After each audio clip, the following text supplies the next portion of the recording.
All right. And we are live. Welcome, everybody, to another Work After Hours live chat, or I've renamed it to Overtime. Work Overtime live chat. Our bi-weekly live chat where we talk about all things guns. This week on the panel, we have Builder Shooter. Hey, guys. We've got Manny Things. Manny, you can say how's it, guys? Okay, there we go. And then fresh back from Nationals, we've got Red's Dots.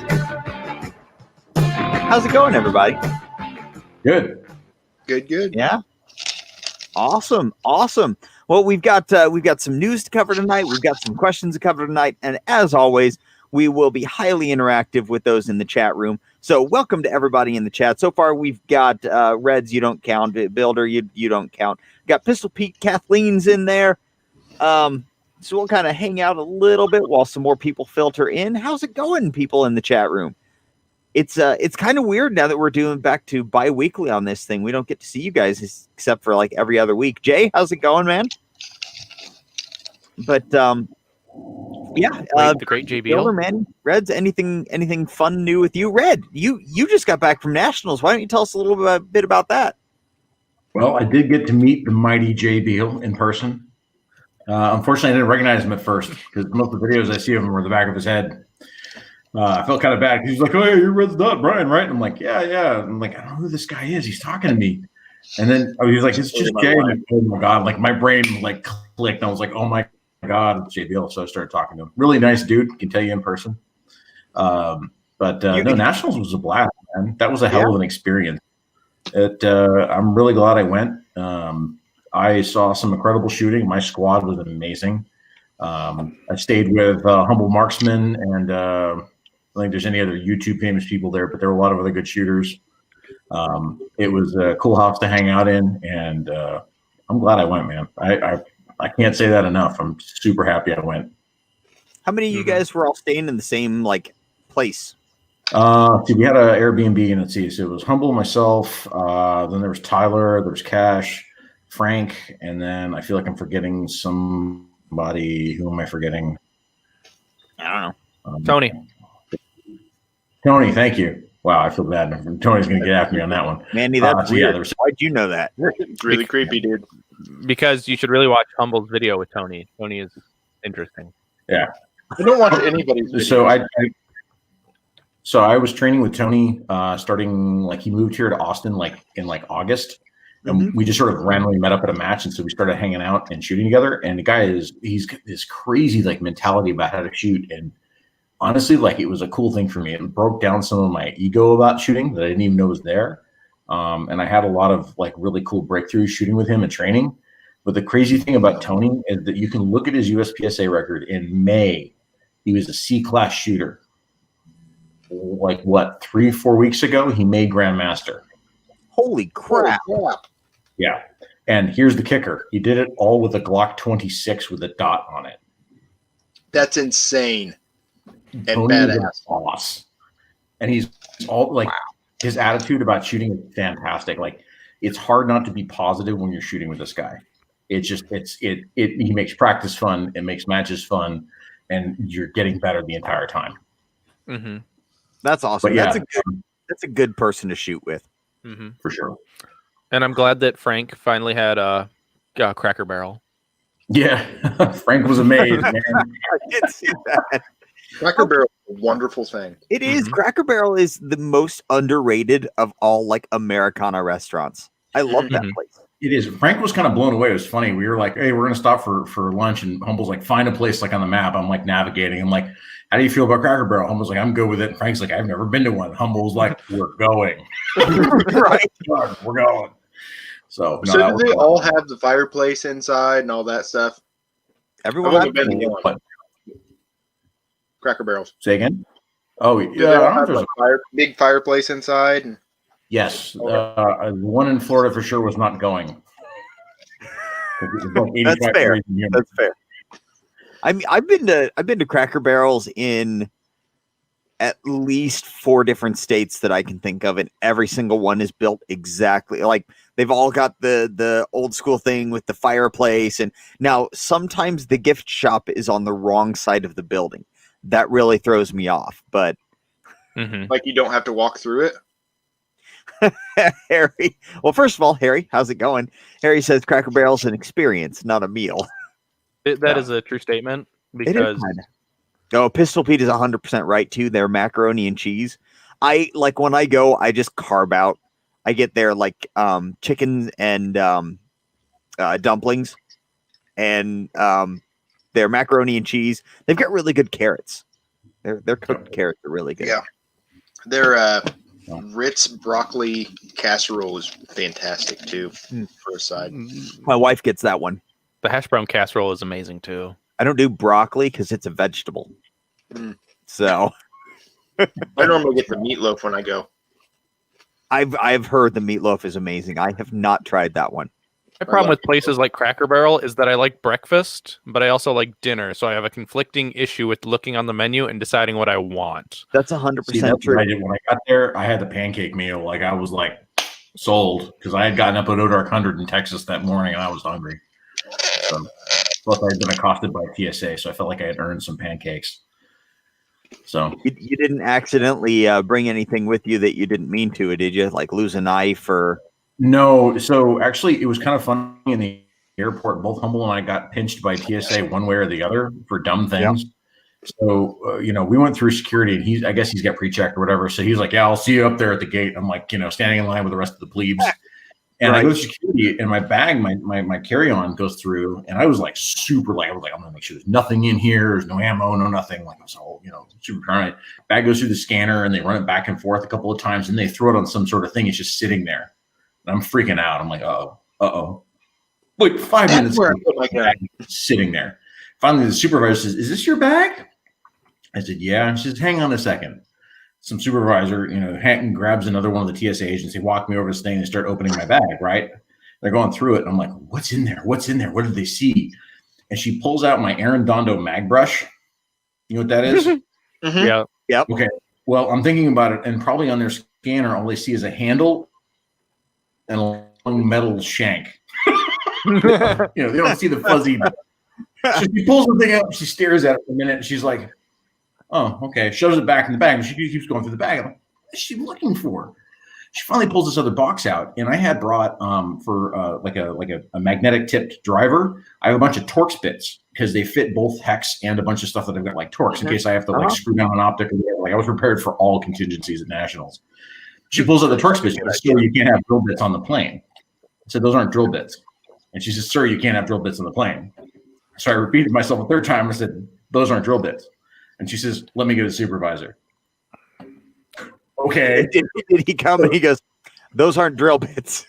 Yeah, he comes over, he looks like he goes, "Oh yeah, Torx bits. I use those when I fix my brakes." "Yeah, you're fine." She puts them in the bag, hands me the bag, and I'm like, so on my return trip, the Aaron Donald mag brush and the Torx bits all went right in my back case. I'm like, we're not doing this on the way back. Yeah, I don't blame you. But I mean, on the way out there, you've got to make sure that stuff is with you because you guys did not have a lot of time in between when you got there and when you shot, correct? We got there like the it day was, before. So we flew in. We flew in. We picked up Frank at the airport, got the rental car. We stopped for lunch, and then we went directly to the range to recon stages.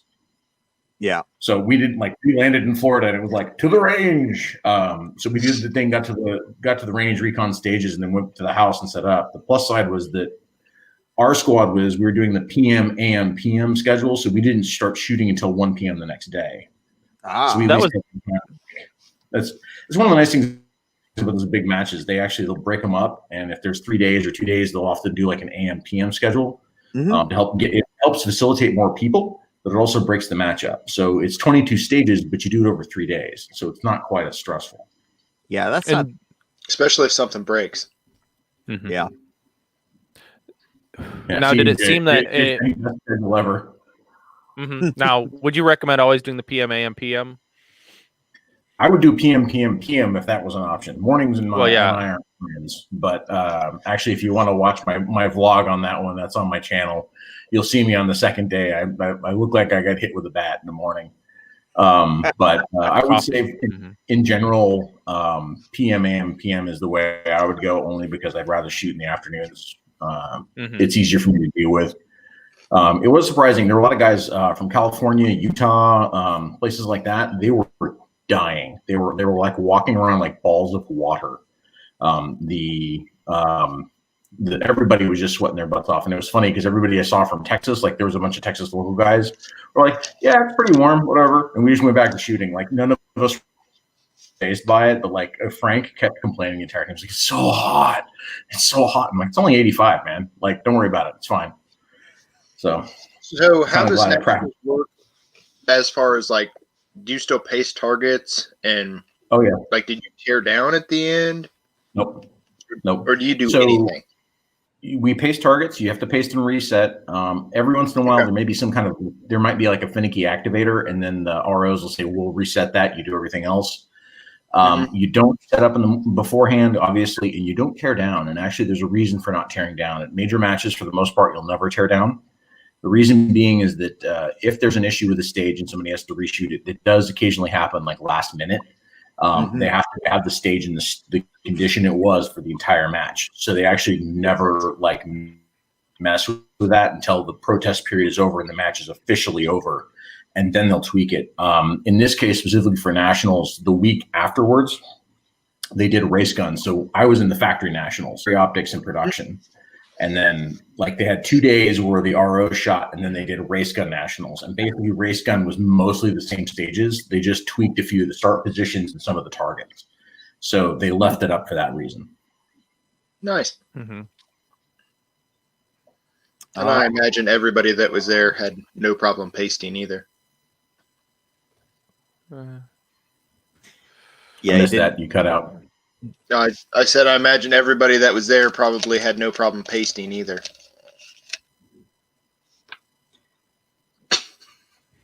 Yeah, we end up having a big problem.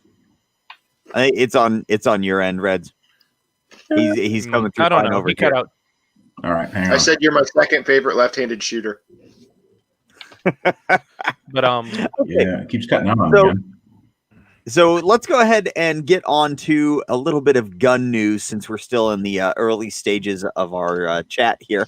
So first up, Kimber has decided that they are going to move facilities. They are currently located in New York, and they are transferring their entire corporate headquarters down to Troy, Alabama. I'm guessing this is a lot to do with gun laws in New York as well as business practices in New York. What do you guys think about this? Is this a trend that we're going to start seeing? Because there are a lot of firearms manufacturers in more restrictive states and more states that are less friendly to large businesses. So what do you guys think? This is a trend? And do you think this will make any effect necessarily in Kimber? Kimber's still a thing. They do still make guns, yes. I'll be darned. I want one of their revolvers. They're pretty. I know, but they're pretty. And I've heard they work well. Their 3-inch looks like a fun gun. Really quick. Yeah. Hey, Michael in the chat and Shooting Gallery New England. How's it going, guys? Anyway, yeah. Go ahead, guys. Anything? Don't care? I don't know. I don't know. I hear Kimbers have their revolvers are decent from a couple instructors, so I'll take it for its worth. I would like to see firearms manufacturers kind of make a statement and move out of restricted states, but yeah, I also understand that costs millions of dollars to do. So, Well, I'm glad for the move. I think it's a good statement, frankly. The other end of that is I don't think you're going to see much change in the manufacturing quality. Unfortunately,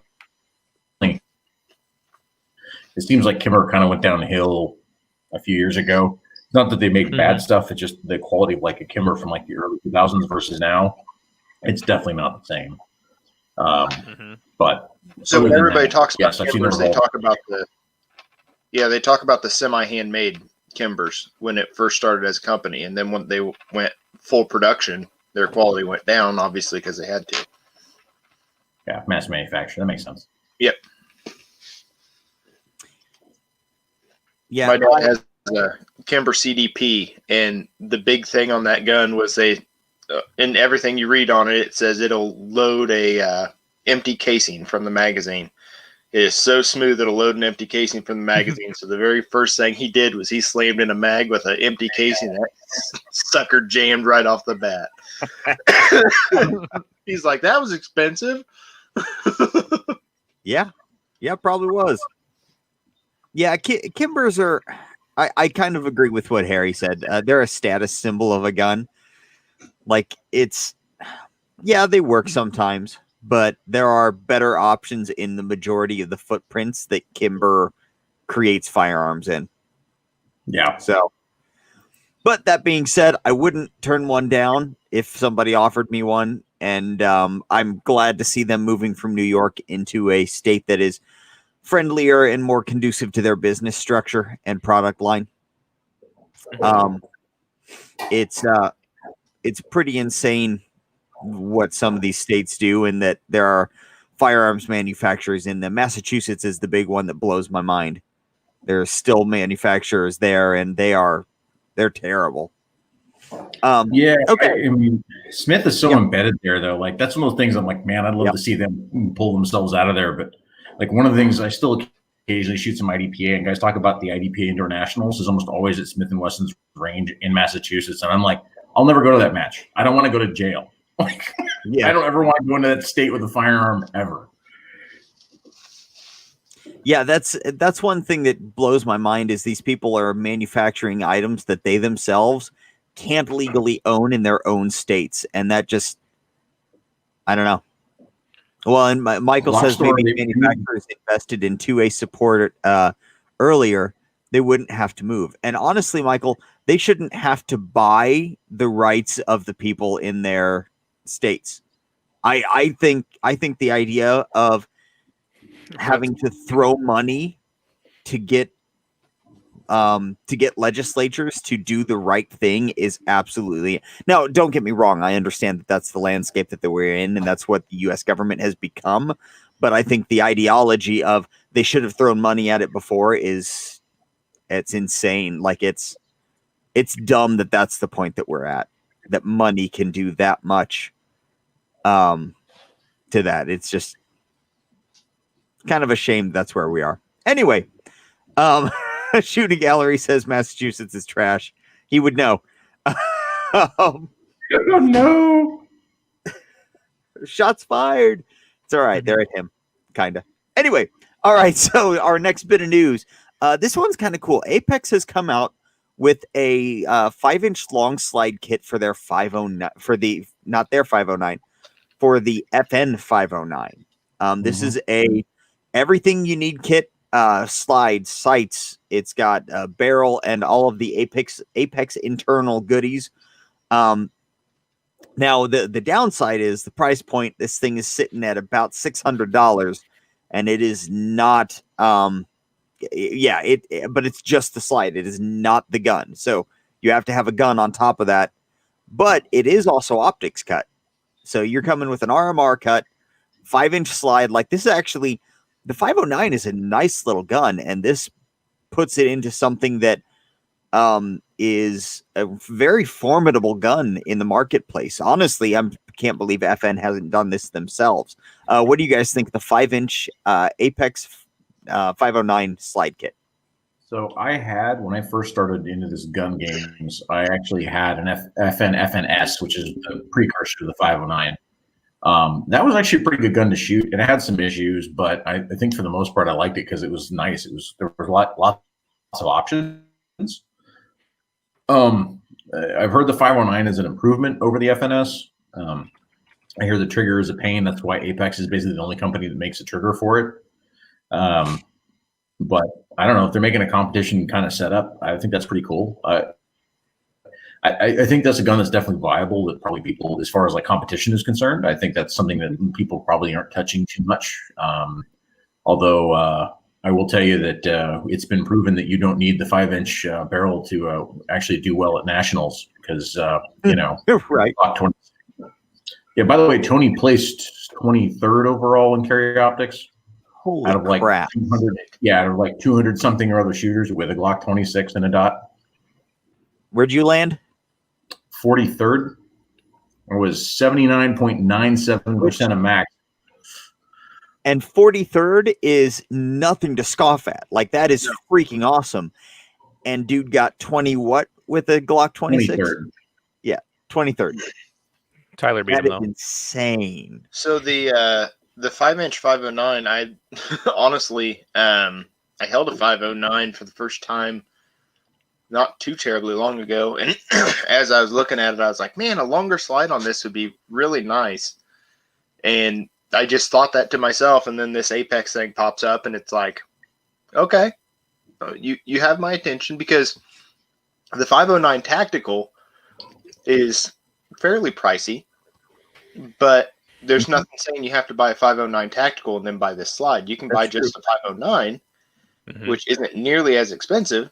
I mean, it's still not a cheap gun, but you can just buy a 509 and then buy this slide, and you're still optics ready then. It does also fit on the 509 Compact.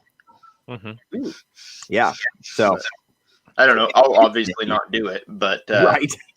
It does sound cool. To me, it just reminds me of the VP9L slide that H&K did. Yep, I agree. Really quick, I just wish that FN would come out with a factory, because they had the FNS9L. Yep. They had a long slide in the FNS model. Yep. So Anthony says that he saw a Gen 5 Glock 23 in his local gun store today. Have any of you guys seen the new Gen 5 Glock 23s or the 40 cows? I haven't seen a Glock in forever. Oh, our local store's got plenty of stuff. I don't go to the gun shop. I haven't looked for a Glock 23 though, because honestly, I just kind of skim past the Glocks. I've heard that they modified the frame size in the new 40 cal Glocks though, so I'm gonna have to investigate that a little bit. From what I understand, the frame is the same, but what they did is they actually beefed up the slide, so there's actually more slide and chamber. I mean, it makes sense. The Glock is one of the only companies to have continuing issues with 40, but they've not been bad enough to merit an entire redesign of the slide, I don't think. I don't know what gets me, because you know, all the Gen 4, Gen 3, the reason that there was 2 pins in the front was for the 40 cal guys, right? Right. So I don't know, it seems strange. You know, they went to the Gen 5, they were like, all right, we're done, 1 pin in the front, and well, okay, you can have the same problem with the 40 again, because we all thought they were just going to stick with 9. Apparently not. No, I guess not. So Harry says lack of FN frames are going to be the issue with the Apex having success. I would, probably. Again, you've got to buy the gun, which is a minimum of, I think the base model 509 is somewhere around $575 to $600 on top of the $600 for the slide. So, and attached to that is what, let me see if I can find it. Where is it? Big Johnson said it. I think so. Isn't he the one that said it? Probably yesterday in his chat. No, it was in here. I thought that maybe it wasn't him. That the long slides nowadays with the dot, they don't mean as much, you know?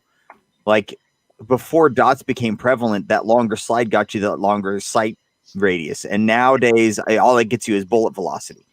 And at that, how much bullet velocity is it?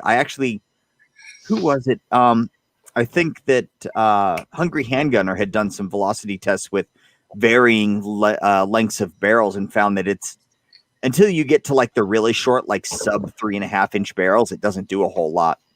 So that's one thing, again, not to harp on Tony, but that's one thing that's kind of entertaining. He actually has to run a slightly hot load to make power factor out of his 26 versus everybody else. I would, So he had one of those issues, but still beat like 200 people.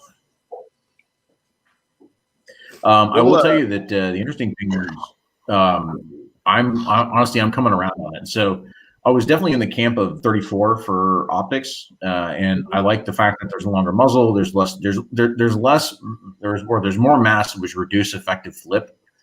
But what I'm starting to find is that less and less you can use that mechanical advantage for sure, but I think it does legitimately cover up mistakes. And if you're willing to put in the time, something that doesn't cover mistakes, you're going to end up better off. So like for me, I'm actually switching guns. I have like my crazy heavy 34 at the one that's like 39 ounces or whatever. I'm actually switching over this next season. I've got a Gen 5 Glock 17 I won from GSSF. I'm going to run it completely stock except for the mill job for the optic. So that's stock recoil spring, the whole 9 yards. So the thing's going to weigh, 26, 27 ounces, and it's not going to have the extra long barrel or any of the other stuff. So I think that we're starting to run a 365 SAS. There you go. But you're going to keep the grip plug in it, though, aren't you? Yeah, I am actually going to have a grip plug in it. That's one thing is that honestly, I would call that debatably a that's failure almost in the Glocks, the way they did the back ends of those things. All they want to do is hook up on the back of the rounds as you're trying to reload. Going to say it's more of like a mag. Yeah, so I think that's true. That we're going to the long side stuff is going to be less of an issue. Mm-hmm. Yeah. Oh, what was I just going to? You were talking about using the inherent shootability of the 34 as kind of a crutch. I was just talking to Harry about that earlier today. We were talking a little bit about triggers and aftermarket triggers and what aftermarket triggers can do for people and how they can kind of overshadow when someone has some shooting deficiencies, whether it's recoil management, trigger control, etc. A modified trigger in this case, a heavier gun with a longer slide can make up for deficiencies in overall technique. But that being said, it really does help. Like, a 34. So you taking a year off of running a 34 and going to a 17, what that's going to do in overall is that's going to, if you ever go to a 34 again, it's going to make you that much better with that 34. Maybe, or it may be to the point where it's not so much different that whatever little deficiencies it may or may not have been covering, it's not really going to help me out much anymore. So I'm kind of interested to see that, but I am surprised at how good. Like honestly, I haven't owned any Gen 5s. I had a bunch of Gen 4s, so this is my first time really messing with a stock Gen 5, and I was genuinely surprised how good that trigger was out of the box for 17. It's not even the minus connector; it's the regular connector. But just a little bit shooting, wearing it in, like man, that trigger feels good. That upgrade, I gave Glock a lot of crap off the bat, like in the beginning. But that Gen 5, it is better. It just is. Most of them are, yes. Mm-hmm. Right. So what you guys were just talking about as far as, when a couple years ago I was looking at pistol comps just because I wanted to, because I wanted to be tactical. And if you look at the descriptions on the pistol comps on their websites and stuff, most of them say for a novice shooter, it will provide a 50% recoil reduction or an X% recoil reduction. What it doesn't talk about is the people who are not novice shooters, because the recoil reduction isn't as pronounced when you have a guy like Reds or, who can shoot the gun very well, very quick without, I assume, I don't watch your videos, without a comp on it. When you put a comp on it, I can't imagine it being that much difference. That's kind of what I think the 34 versus the 17 is, because after owning both guns, having virtually identical dots on them, everything for the most part is identical on these two guns. I don't think, and Work and Manning shot them both too, I don't think there's really a difference between my 17 and my 34. And I think if I had a dot on my 45, my Glock 45 9mm, I don't think there would be that much difference between that and the other two either. I just don't have a dot for that because I'm poor. Hey, get on target. What about Canic triggers, like aftermarket triggers, or just the triggers in general? When you write that, then I'll chime in. But yeah, I would agree with that, Builder. My sample size of one Canic trigger was surprisingly good. So I will say one of the guys in our house was Frank Zhu, and he's actually a Canic factory shooter. He had his 2 Canics with him. Holy cow. One of them had the stock trigger in it, which I've shot mechanic and stock triggers, and they're actually pretty decent. But the one that he had as his main competition gun had one of those. It was Freedom Smith, I think is what it's called. Okay. Yeah. Wowzers. That's a nice trigger. I mean, nice trigger. I was impressed. I was just like, holy cow. I will eventually be looking for a trigger. I own a Canic Elite. And their stock triggers they're good. Like they really are. They're better than Glocks for sure. They're better than P320 triggers stock. Yep. It was one of the better factory triggers I've pulled. Yep. And I was like genuinely not looking forward to shooting that gun. Like in general, I was just like, woohoo. Wasn't that the one that you were? Oh no, it was the 48 that you were excited about. That's right. And then that was the one you liked least. It shit the bed. But the Canic, I thought did it for it being a compact gun. I thought it shot very well, and the trigger was pretty nice, and came with very nice factory sights, in my opinion. My biggest problem. You got Warren sights. Yeah, Warren sights, and they're nice. Like it's a nice bright rod, well proportioned sights. They just work well. My biggest problem with the Canic is the frame texturing and the slide material makes the gun feel extremely cheap. They are cheap guns. Like, don't get me wrong. It's things like a $300 gun, but it's like, you can tell the difference in the feel of the texture of polymers between like, say a Ruger LC9 and a Glock or a P10 or a 509, one of those, $450 and up frames. You can tell the difference in the feel of those. And unfortunately, like a Lego versus a knockoff Lego. Yeah. And unfortunately, the Canic just has that cheaper feel. It's almost like it's weird. It's hard to explain. It's like an airy feeling on it. It's like it got over aerated as they were putting it into the mold. And just it's just a weird feeling, but you can tell that there's a quality deficit there compared to some of the other ones. Again, that being said, though, the thing shoots great, the sights are awesome, the trigger is good, and that's a $300 gun.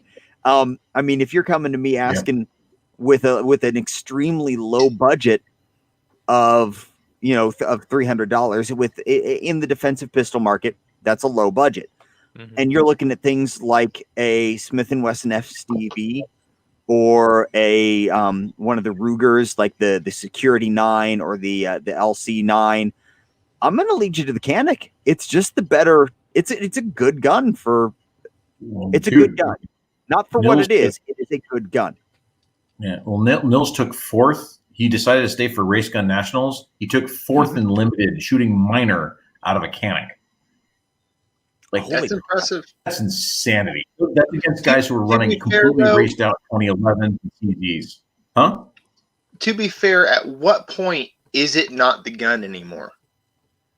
Because Nils is Nils. Well, right? No, but here's the thing, though, bro. You're talking about Nils versus the other guys who were just as good. We're not talking about him showing up to some rando match. Okay, his skill level doesn't suddenly exceed everybody else he's shooting with. Okay, at nationals, he is shooting with the equivalent level shooters. So yes, you can make a difference. The other thing is the scoring. I mean, he was shooting minor power factor, so he was taking it in shorts and scoring. And he still landed in 4th. That's insanity. Yeah. Shooting Gallery says that they sell a lot of Canics at his shop. I don't blame him. I mean, at least they're moving Canics and not other subpar guns. Right. I'm trying to come up with some, and it's not working. But what for $100 more you can get a P10?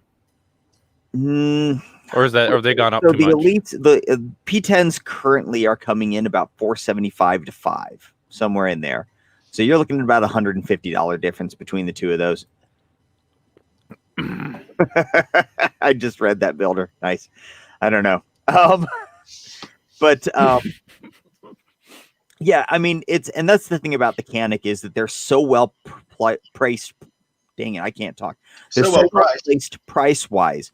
You've got the Elite, which is comparable to like the $550 19, the $450 CZ.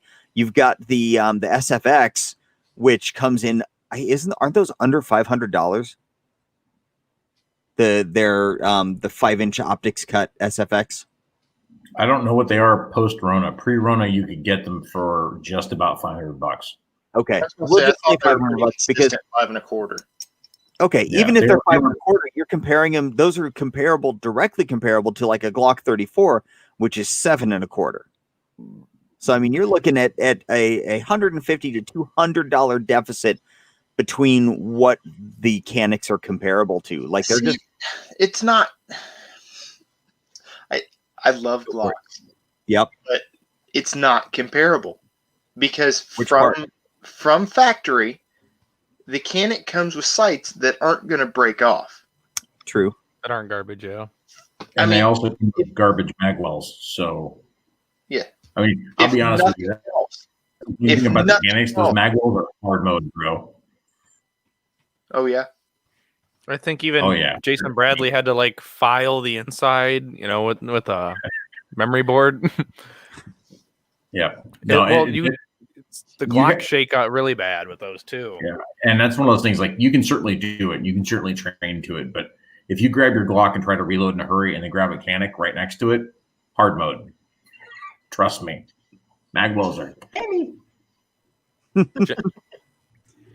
Yeah, it's I mean, there's obviously stuff that you're gonna run into, but what I mean by directly comparable though is just the other guns in the segment. Mm-hmm. Yeah. I mean the Legion is you're getting sights that aren't going to break off and stuff, but shoot, you're spending $900 to $1,000 on a Legion. Mm-hmm. Like that's a pricey gun for essentially an extremely nice Canic with a lesser trigger. Because the Canic trigger bone stock is gonna be better than the Legion trigger. I hate to say it. The Legion trigger is just kind of like meh. It's moosh. It's pure moosh. It should be worth something for that kind of money as a competition gun. Mm-hmm.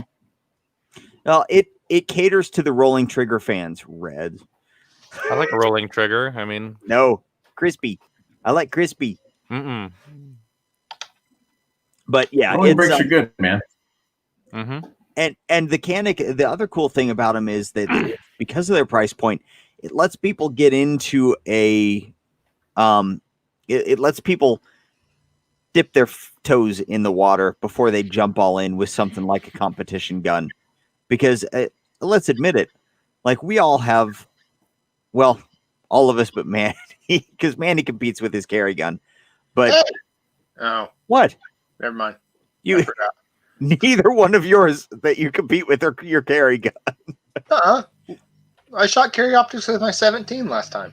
Did you really? Yeah. No, you shot your no. The last time he shot carry optics, I shot carry optics. Oh, okay. When we weren't there, so it doesn't count because we couldn't see it. But like we all have relatively pricey competition gun options, and it if you're just getting in to test things out, you don't want to jump right onto that. Hey man, I'm down to a base Glock 17 at this point, so there you go.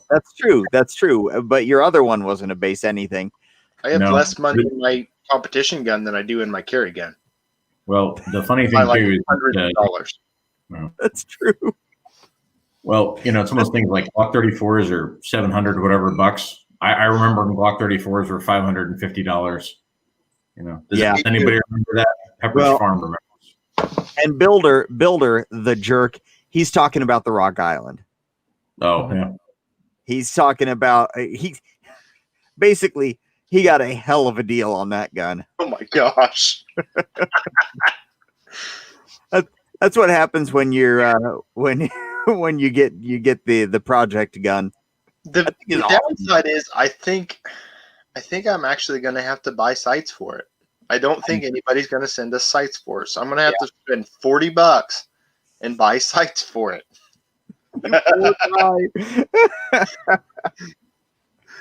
His hands, but I've needed to buy sights for like 4 months and I haven't.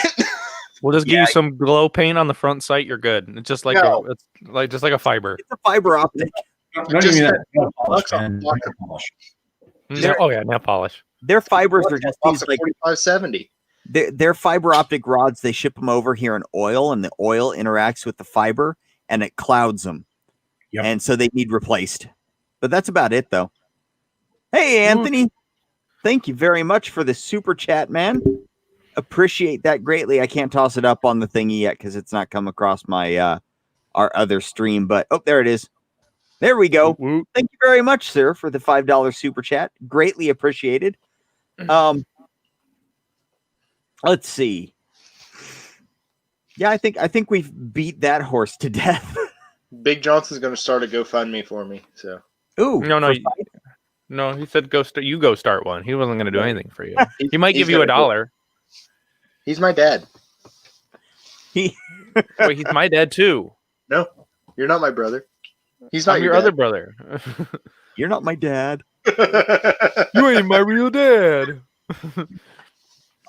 Okay. Wow. Let's hit up our last bit of news. Unfortunately, the last little bit of news is it's Big Johnson. You didn't raise him, but that's because you just left him. You left him. I don't think he's that kind of guy. No, I don't think so either. But the last bit of news is unfortunately semi-political. But I know. We'll get over it.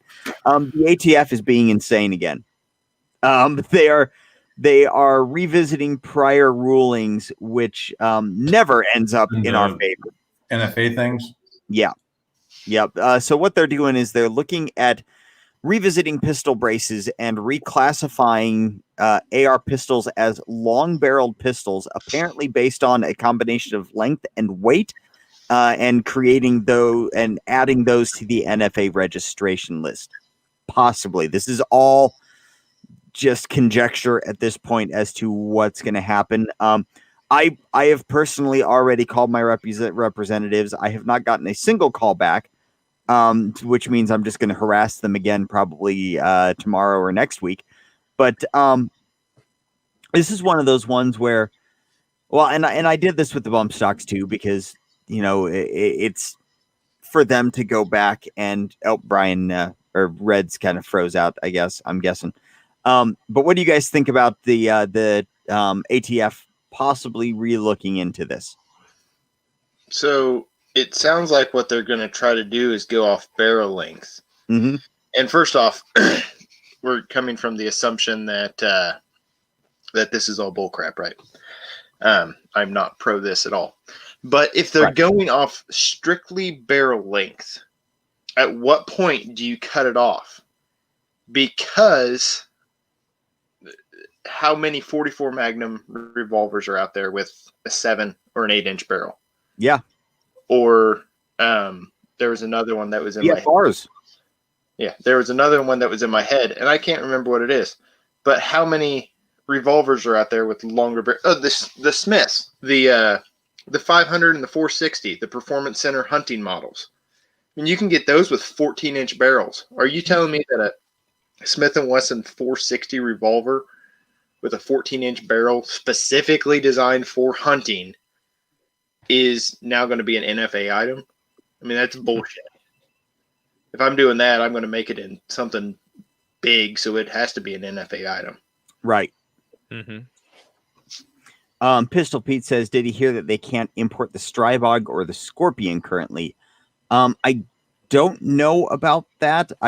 So that was another, trying to do that. Right. That was another one of the kind of stipulation things is because we're not sure where they're going with this. In one way, it almost seems like they're talking about all of them domestic, and in another way, it looks like they're talking about importation of them. Obviously, the importation would ban the Strybogs and the Scorpions. That being said, CZ is creating a U.S. manufacturing plant, in which case they could move the Scorpion manufacturing over here. I have a feeling they're probably going to anyway. I think they're going to do Scorpions and P10s here because we're heavy consumers of that side of the market. But, you know, I don't know. You know, this is one of those ones where I don't often tell you guys to take action or to go do something, but call your legislatures about this one, because this one is significantly overstepping the bounds of what the ATF should be able to do. They are creating legislation out of thin air just by redefining things and to redefine something and make something. Mm-hmm. How do I phrase this? You can't make somebody who legally owns something a felon overnight for owning the same device.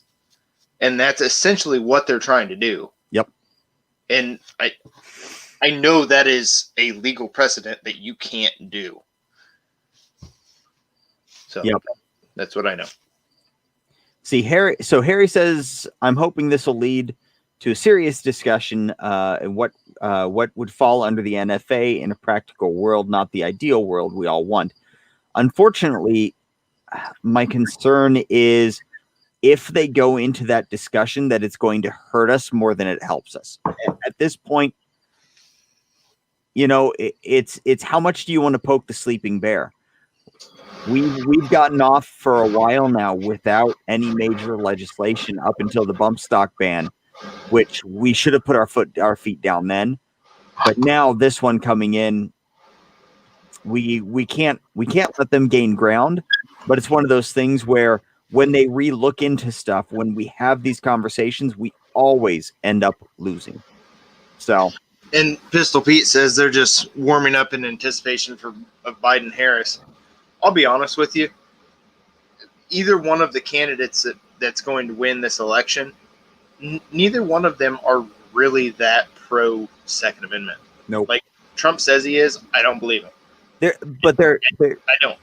There is a difference, though, between not being as pro Second Amendment as you claim and being extremely anti Second Amendment, which unfortunately is the Biden Harris side. But the not being pro Second Amendment as you claim has got more done against the Second Amendment. I agree. Than the other has. Yep. The complacency. I think a big part of that is the complacency that we all get, and that he took in not stopping action. You get too comfortable, and you expect too much from the people in power, and when they don't hold up what their side should be, we don't do anything. And it's just, I don't know. I remember the rallies and the stuff going on during Obama's administration, and you don't see that going on anymore, even with more infringement than we've seen in a long time. So,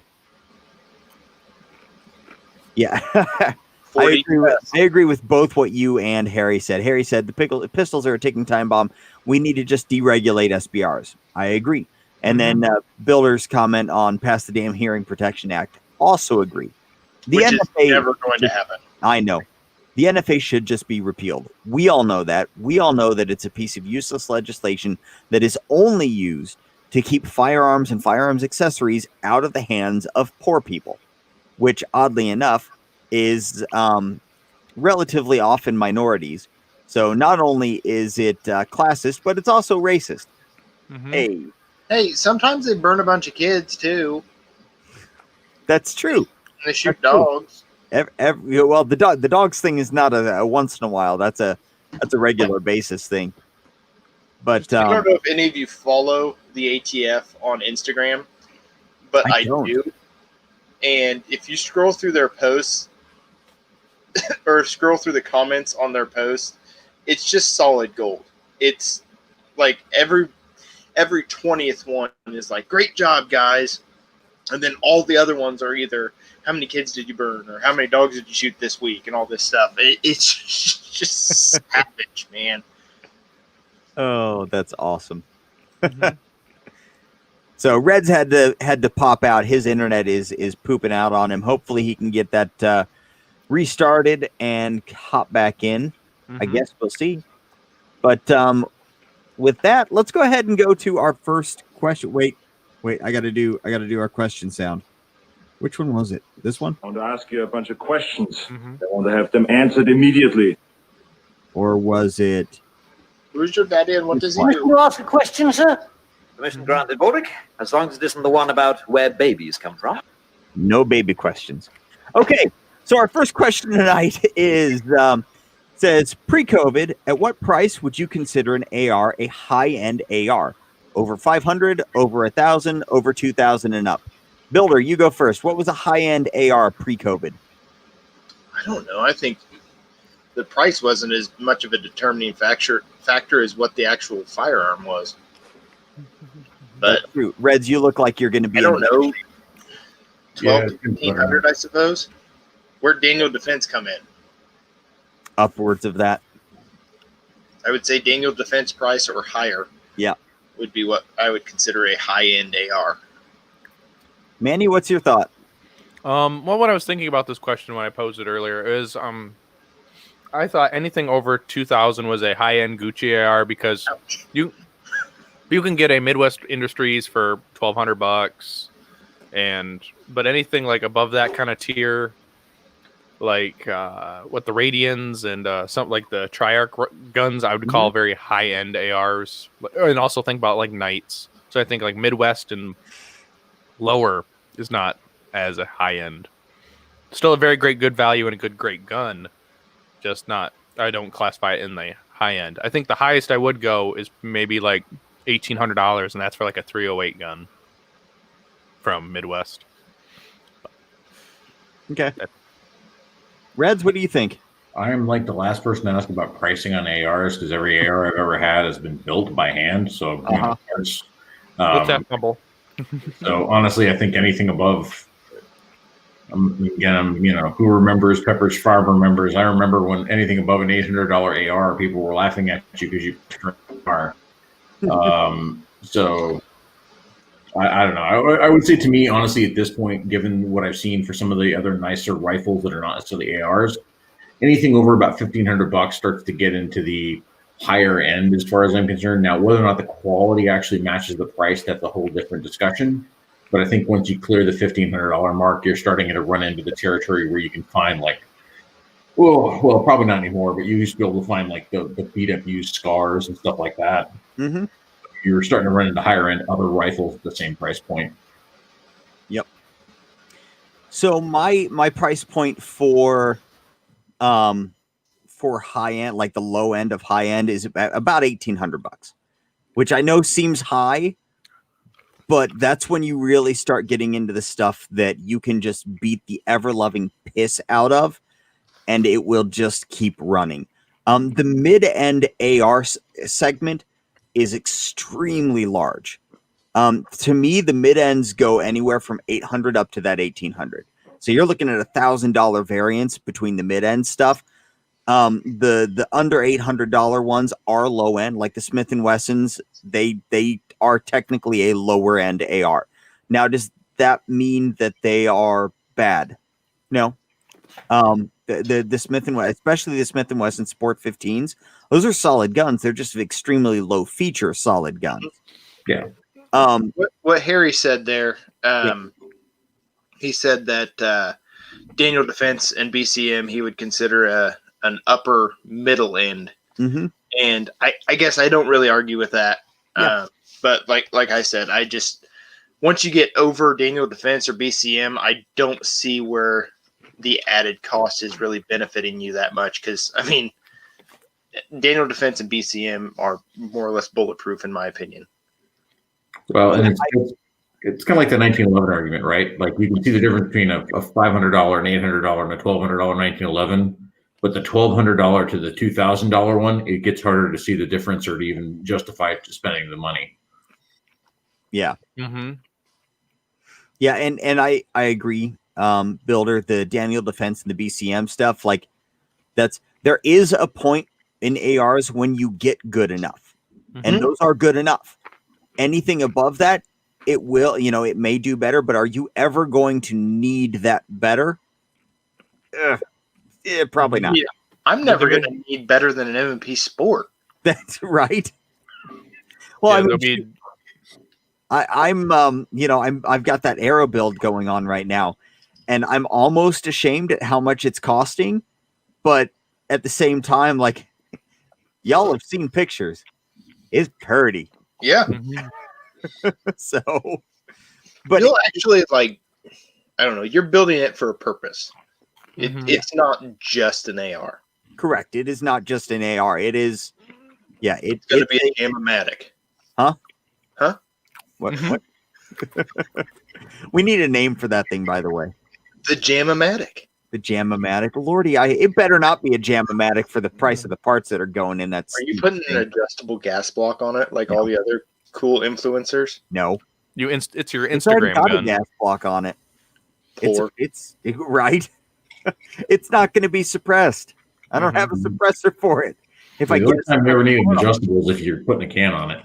yeah, if I was getting a can on it, then I probably would. But nope. For now, it's just I'm hoping that it can be a really accurate for an AR platform. That's my goal with it. So 18-inch fax and barrel, 6.5 Grendel. I should be able to pull it off. It's no 6mm arc, bro. I'm just saying. Huh? It's no 6mm arc. I'm just saying. Hey, if they would actually like release that round to a point where you could find it anywhere, maybe I'd do it. I say roll your own, bro. Find 6.5 Grendel anywhere. Just roll your own. Do you have, dude? It costs so much money to set up a new caliber. So, buy a single stage. Just money. Take the stuff off of the 357 setup that you have that you're not going to use, and then you just have to buy dies and a conversion plate. I have a 357. Yeah. Who says you're going to shoot it though? I don't ever shoot it. I never shoot it. It's a snub nose. Who likes shooting snub nose 357? Okay, you guys are weird. I'll shoot 38 specials through it all day. That's fun. But actually, the fun thing about 357 out of a snubby is when you shoot it, the after effect of the air being sucked back forward after you get that big blast, and the grass like 10 feet in front of you going woof as that blast moves through. That is kind of fun to watch. But one of the best revolvers I ever shot, it was Smith & Wesson. I don't know if they're still doing them. They did an end frame. They did 44 mag, and it was a 3-inch barrel with ports. And we used to have this as a rental at the indoor range I used to work at. Oh my God. You'd fire this thing, everybody stopped shooting because A, it was the loudest thing on the range. But B, every time you pulled the trigger with the two ports, they're kind of angled like this. It was like dragon's fire coming out of a snout. Just every time you shot it like that. It was expensive. It kind of hurt. It was difficult to shoot, but it was worth it every time just for the reactions on the range every time you pulled the trigger on that thing. Was it a 5-shot or a 6-shot? It was a 6-shot. Okay. Because they make the 69 Combat Master is a 5-shot built on I don't know the frames, but it's the 357 frame. Yeah, that'd be an L frame. Okay. Yeah, 21 5-shot. N frames are bigger than the L frames. Right. I'm also dating myself.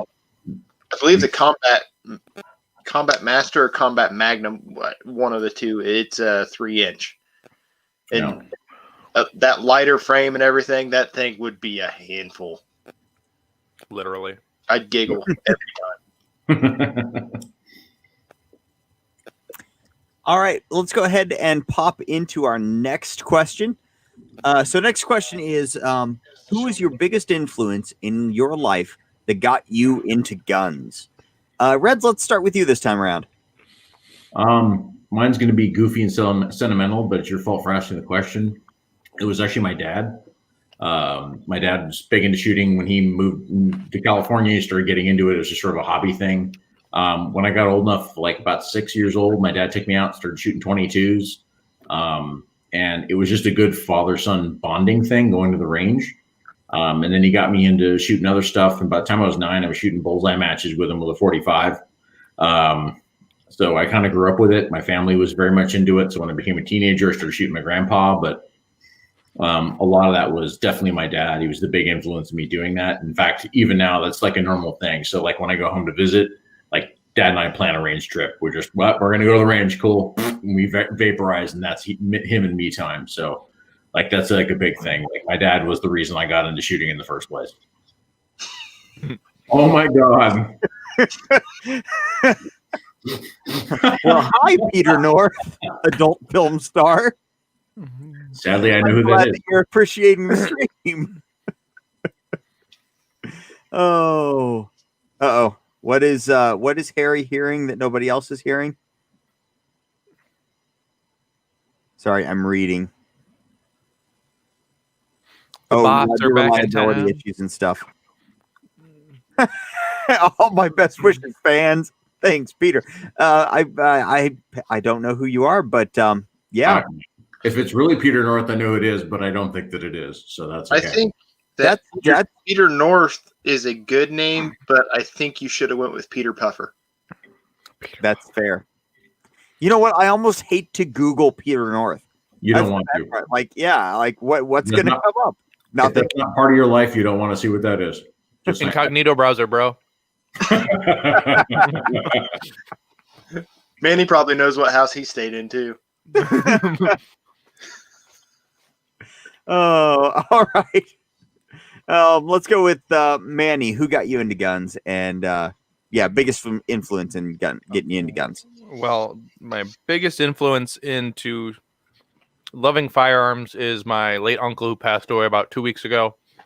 I've been really thinking about this. We had the funeral on Monday, so I've been really reflecting on some things. I think my best memories of that would be getting up at like 5 a.m, having breakfast at the diner with the group of guys, and then going out to the deer blinds, and then sitting there and always falling asleep, listening to my uncle talk about, keep an eye out for over here. And it's like, we never shot anything together, but it was always a good time. I'm kidding. You smelled like diner and you were talking. What's wrong with you?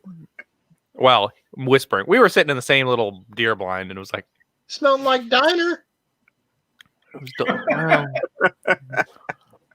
He always shot things when I wasn't there, so. But because he didn't stop at a diner beforehand or have anybody to talk to. Every Saturday morning, him and his brothers and his other nephews would go hit the same diner. Maybe deer are attracted to diner. You know what, Builder? We have no space to talk, so maybe we should stop at a diner the next time we go. Hey, Reload Rap. Hey, Reload Rap's here. How's it going, man? Just saying, I have 3 and you have 0. Yeah, it's true. You've been out a lot more. I bet Builder's wife has more than you work. Joke's on you. She shot more than 4 times last year and missed all 4. Yep. Mac, what gun are we talking about? I know that you said what gun, but I don't know what gun. I assume he's probably, or Mac is probably asking Manny what gun his there we go. Had. So what gun did you take out hunting with your uncle? Mine was actually, I don't have it any longer, but it's I passed it on to my younger sister. It was what was it? Remington 870 Wingmaster 20 gauge. That was the gun I always got to take out. My sister, I gave it off to my sister just because the fact is she actually she took a coyote with this thing, so I let her keep it instead of me holding on to it. There you go. Harry says he knows people that smoke and piss out of the deer stand and still put deer down. Well, that is not how Indiana deer are, Harry. Well, with the case of Budweiser in there too. Our deer population has dropped drastically in the last 5 years or so, which oddly enough is about how long I've been hunting. So come to Texas. We have plenty. I would love to come down there, dude. I need to figure out some excuse to head down there. Just don't get lost. It's too big. It is rather large. Luckily, I know a few people down there. You do 1 or 2 anyway. Yeah, 1 or 2 or 3. Right. Builder. I am still planning on coming up to Indiana next year. Yes, I know. Get your butt up here. It's gonna be good times. You can harass me while we shoot USPSA and remind me how much I suck. I'm just going to show up and have a good time. As long as you guys have some legit heat at the top end of your club, so I'm all for jumping into somebody else's club and mixing it up with the heat. It'll be interesting because you're, let's see, you get 43rd. Heath got 40 or 58th, I think. So, but I mean, how much of a split is there between 15 spots in the top half? Really, did you look at the scores? I did, but it's been a while. Bro, the percentages were nuts. Like every percentage. So like if you were like 80%, there were like 7 people at 80%. And then it was just an increment. And then it was like there was 5 more people at 81%. And if you went down, there was like 5 people and 79%. It was crazy. So Yeah. there's not a lot of distance. Like one bad stage will drop you 4 positions. Yep. Mm-hmm. Yeah, it's kind of bad how much, I don't want to say luck, but you know how like, because it's not luck, but at the same time, having a good stage or a bad stage, you're going to have a good stage or a bad stage. It's probably going to happen unless you're like an insane machine like Max. Well, the good stage and bad stage is a relative thing depending on your consistency. So, like, and even Max had a bad stage. I mean, Humble beat him. Yeah, well, he tanked the stage pretty hard, and then he tanked pretty hard the first day, and then he went back the second day and won every single stage. Mm-hmm. That'll do it. Honest to God, he was 5% ahead of everybody else. Max was playing a different game at Nationals. Like everybody else was shooting CO. Max was playing some other game. I don't know what he was playing, but he was just there at the same time. That's all. It was magical. Yeah. Right. Did you get to see him shoot at all? I've seen him shoot. I know we kind of idolize these guys and put them way up, but once you start shooting at the major levels and you see him, it's like, yeah, cool. The guy's a really good shooter. He's great to watch, but like, you're not like, oh my God, I'm witnessing greatness. You're just like, dude, that guy's fast. Mm-hmm. And frankly, you're also way more worried about your own match. So, right. Yeah, Hunter had a not so great match, but he would have done a hell of a lot better if he didn't have all those little issues he had throughout the days. Well, what was he? He was still 30th overall. Mm-hmm. He detonated on stage 4. Like that was the thing. Like he thought he had a squib, so he stopped himself. Which, oh my God! Like everybody in the squad, like you just hear like the air just drop out of the squad when that happened. Mm-hmm. It was like, oh my God! So he like tossed like 60 match points, like just like that. And you know, it's like he was having a baller match, and he just kept fighting those light strikes and stuff like that. But he still entered 30th with all that stuff. So this is what I was talking about. So sure, he was having a bad stage, but right. The better and more consistent you are, your bad stage can often be somebody's good stage. Mm-hmm. So that's really the difference. Hey, Pistol Pete finally got a red dot. He got a Holliston 507C X2. I'll trade you. Good for you, man. That's I have one of those right here. not on a gun yet. It's one of 2 dots that currently don't have homes. I'll hold those for you. I'm weird. Yeah. Life's hard.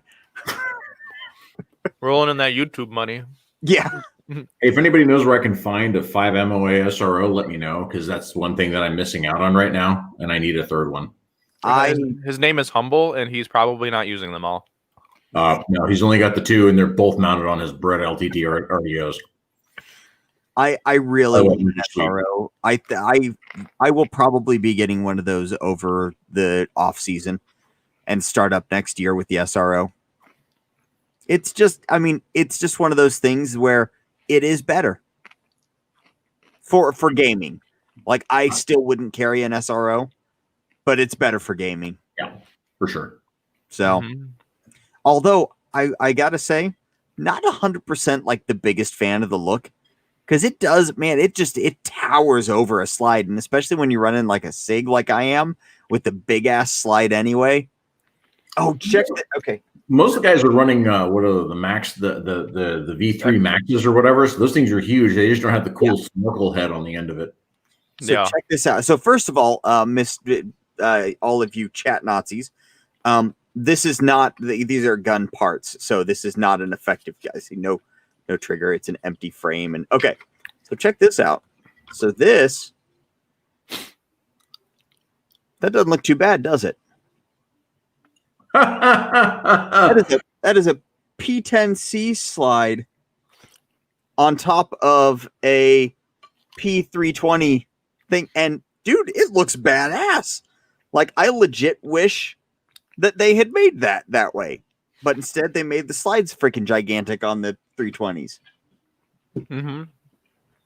They needed to appease all the boomers that wanted 1911. Yeah. Well, shit. Did you see Mason Lane once limited with a plastic gun? Yep.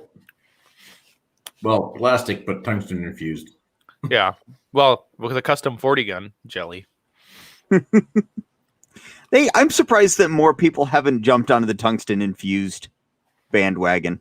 It's expensive, and if you don't have like enough volume to justify it, it's nobody wants, because this whole thing, like Sig knew that everybody was going to buy them. Like they were like, we're going to sell this and we're going to sell them as frames, and people were going to buy just the frames. Yeah. So it makes sense, because they're getting the volume for it. Right. Like a company like Glock could do it, but Glock doesn't care and they're not going to. Right. You could do it, but they hate their customers. And they don't like competition shooters. Right. So there's not a lot of companies that can get away with doing that. That's true. Steel's or CZ has their steel guns. There's no point in doing the P10C as a competition gun because the Shadow 2 will still be better. Yeah, they don't want to undercut their own market anyway. Right. I mean, that would be a lot of money to undercut their sales. So 90% of the leads are being aren't sold to competitors anyway, says Harry. That's 100% true, and it's terrifying. I can't tell you how many people I see on the SIG sites posting pictures of a Legion in a carry rig, like an inside the waistband carry rig. I would do it. That being said, I won't because of my trigger. I do not trust the trigger that's in mine. I mean, it's safe.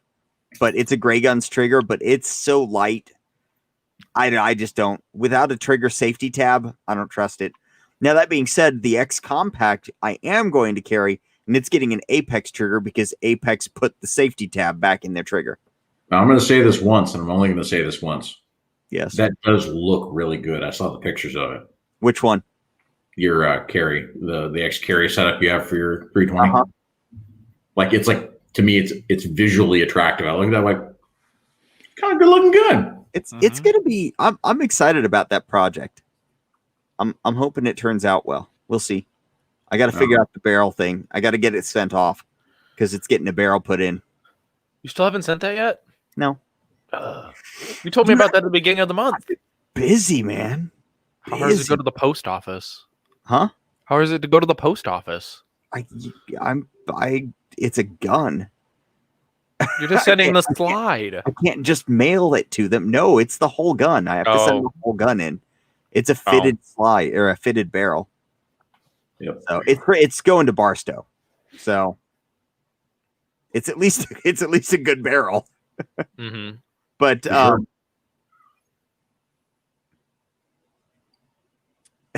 Harry says all I think about are joint issues later in life. Heavy carry guns don't make sense. It's because you're not a man, Harry. You grow some hair in your chest. You got to start talking about you only need 45, one shot only. Man's kind of mark. I give Harry approximately 6 months before he's carrying a PO1 with a dot on top of it. 6 months. I give him.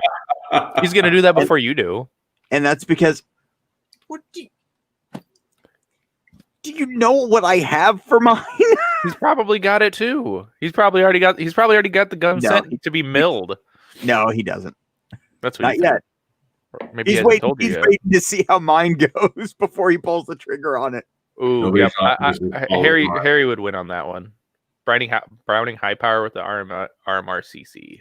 Yeah, but that's such a bigger gun. But the Browning high power has more class. Yeah. I'll carry my SPO1. Don't do the Sphinx. That is a waste of a Sphinx. Get a PO7 and be done with it. No, don't even do that. Just stick with the PO1. It's just the better gun. Screw CZs. I'm not a PO7 fan. I had one for years. Sold it. At least it's not a Phantom. That's true. That's I was first getting into the CZ thing and I didn't know all the different models or whatever. And I saw the Phantom. I'm like, man, this is just like the SPO1, but they call it a Phantom. I'm like, why wouldn't I get this? And like one of my friends like, don't do it. I'm like, why? It's like, oh, it's a polymer gun. I'm like, what? It's like, yeah, terrible. I'm like, oh. I owned one. Ooh. And it's because in concept, it seems awesome. It's a lighter weight SPO1, right? No, I mean, yes, technically it is, but a large portion of what makes an SPO1 is that it's an effing brick. Yep. It's a heavy gun. That just the snap of the Phantom was significantly. It recoiled like a Glock 17. Yeah, and well, they were SPO1 supposed to recoil like. Yeah, well, the other thing is those had the Omega triggers in them. You never got them. Like the SPO1 Shadows had the old 75 and most of them you could find were the pre-B models. They didn't have the firing pin block in them. So you had these really slicked up triggers, and all the Phantoms firing pin block Omega triggers. So it wasn't anywhere near as good. They're not Omegas. They are standard 75s, but Really? it's a 75B. It is the firing pin block trigger, but it's not an Omega trigger. I know because I did a trigger job on one. Oh, that's interesting. I thought they were Omegas because I know they did the 70. There were later 75Bs that they put Omegas in them. They were metal bound. Had the Omega triggers. Yeah. So, but that was only on this. So the 75Bs and the P01s are the only two traditional 75s that got the Omega conversions in them. There's never been an Omega SP01, never been an Omega Phantom, or like the Shadow 2s and all that, which is good because the 75 trigger can be made to be a better trigger. The thing is, the Omega trigger out of the box, generally a little bit better, a little bit lighter, a little bit smoother. Yeah. That's about it. But I have learned today. The Phantoms are a pain in the butt to they're a pain in the butt to do a trigger job on because they've got an internal chassis that you have to pull out in order to get all the stuff together, and it's a huge pain. Pistol Pete says, did you get the PO1 milled or the SPO1?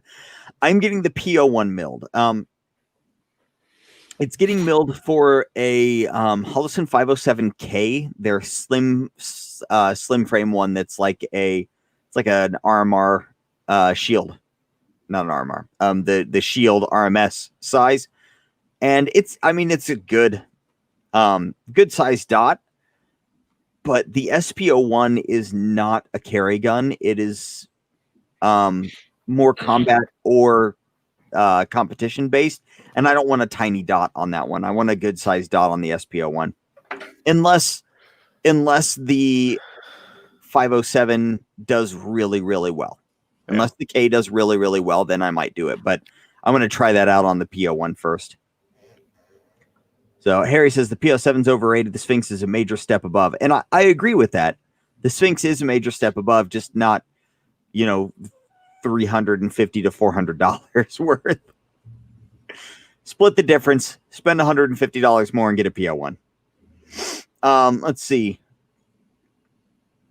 Yeah, how do you mount optics on high powers? I'm assuming they'd have the same problems as 1911s, wouldn't they? Probably get an adapter plate-ish thing.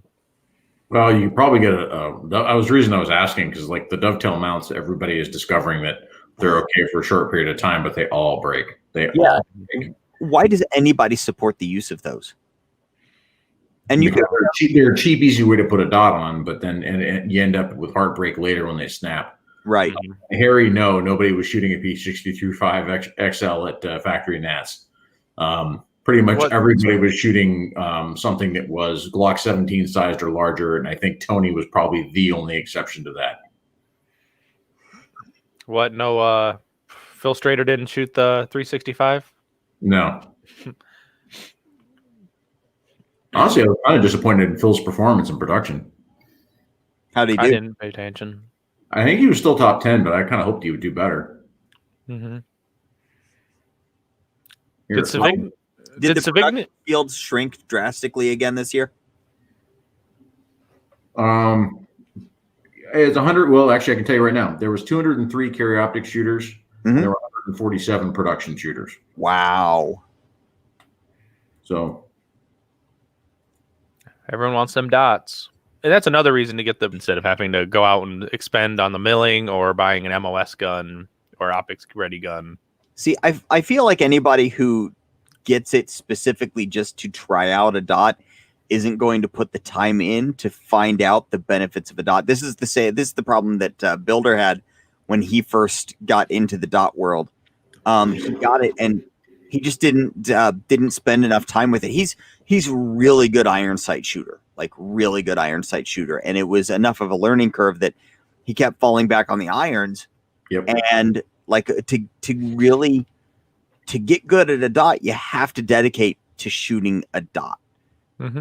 I will say, I think we're going to see a shift. A lot of people now, because the dots are gaining popularity and reliability, that more and more people are starting to learn initially to shoot with a dot.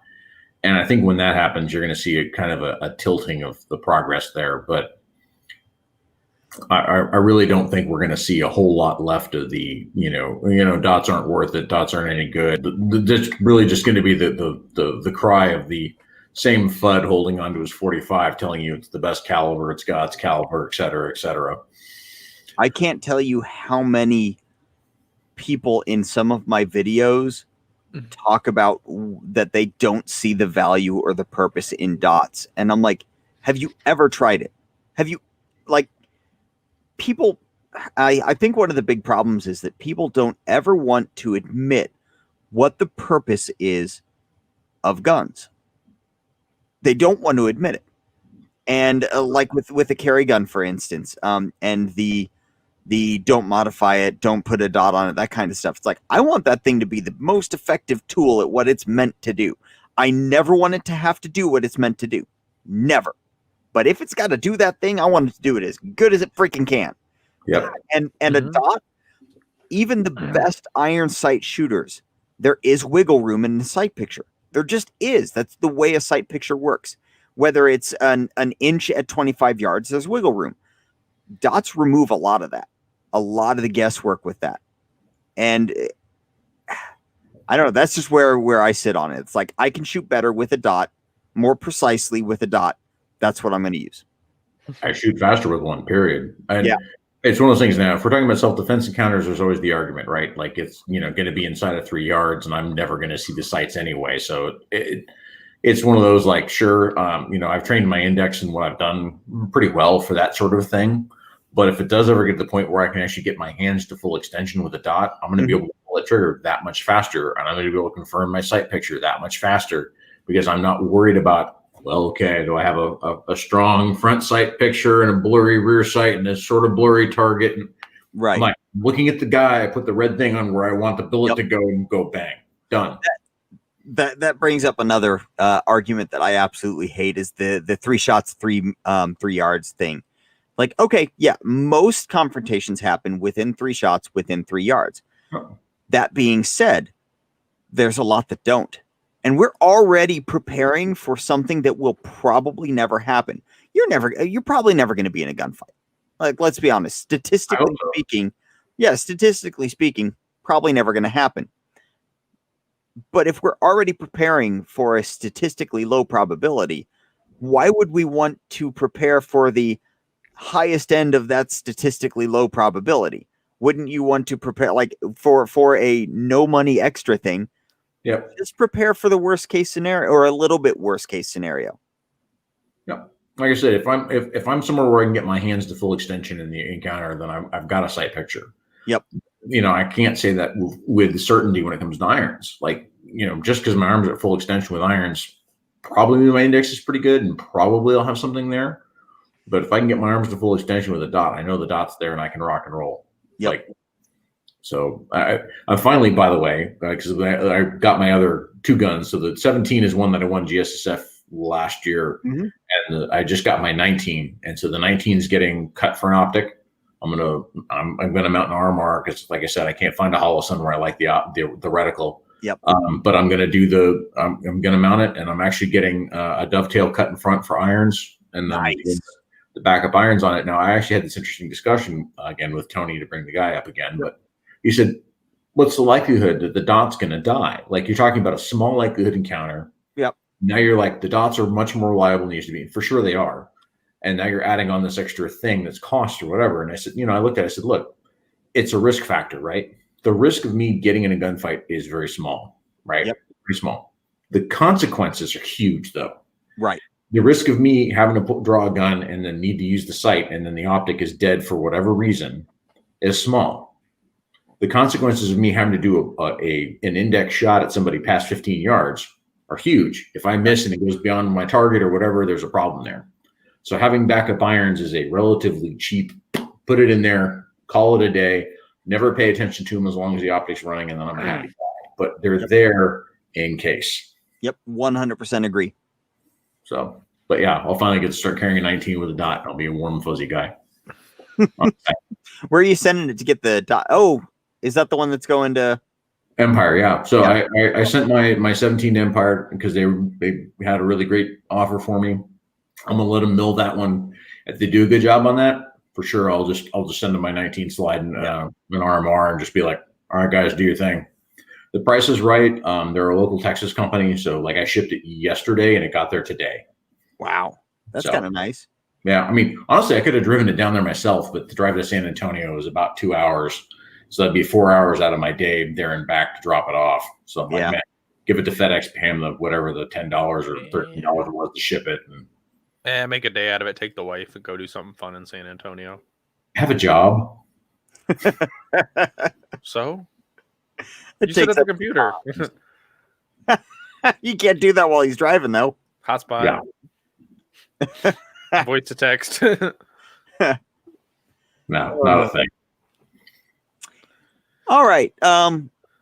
Let's see. Back to the questions. Oh, I never answered this one. What was your biggest influence in life that got you into guns? I don't have one. My story, I don't have like a cool, like I grew up doing this story or like uncle took me hunting. No, I was in my like early mid-20s and I was looking for a new hobby because at the time I was into cars and cars are very expensive. Like with cars, you can do like little piddly crap, but eventually it always leads up to like this one major thing that's going to cost you a shit ton of money to do. And I was tired of hitting that thing and not being able to afford to take the next step. So I was like, I need a new hobby. So at the same time, I had received a firearm as a gift from somebody. I had gone to get my carry permit and I started kind of getting more into guns, getting into shooting. Did have a friend that took me out to go shooting. And, but like, other than that, it was just all like hobby based. This is just, it's something that I like to do. I'm the kind of person that like, when I get a hobby, I do the hobby. I don't like do it and then leave and come back and like, that's my hobby. That's what I do to get my mind off crap. So no cool stories. Just kind of fell into my lap.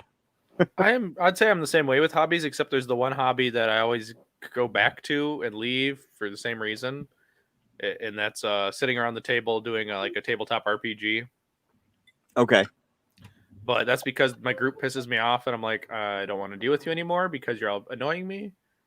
Yeah, I know. I see them. I saw them in one of your Roads to Nationals videos. I don't know what report. They're Dungeons and Dragons. I run a D&D group. That's kind of awesome. I got tired of playing because the people didn't get serious enough to actually hold games. And then when we decided to actually hold games, aka I run the games at my house, and then Corona happened, and I'm like, okay, we're done for a while. I'm actually learning new software for that specifically, which has kind of been weird. Oh, what the heck is that called? Roll20? No, we tried Roll20. It was kind of hanky. There's one called Foundry VTT. Which we've used. It's the nice. I'm not going to get into it because this is very much the wrong subject for this chat. I've started doing that, but I've got nerdy friends too. And actually, out of the group that I run, 2 of them are guys I compete with. So we shoot matches together too. So just FYI, you being a D&D nerd or playing any sort of tabletop RPG and shooting are not necessarily mutually exclusive because there's plenty of us. Oh yeah, you find them nerds.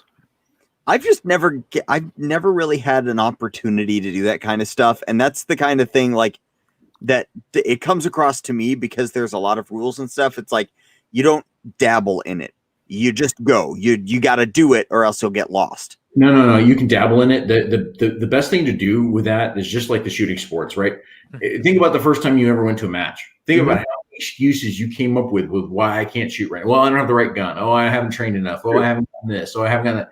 People do the same thing with tabletop gaming, and it's like, look, just go play a game. Somebody will help you with the rules. Just play. That's all it is. For that reason, I have preset characters for like my campaigns. Like, all right, you want to try it?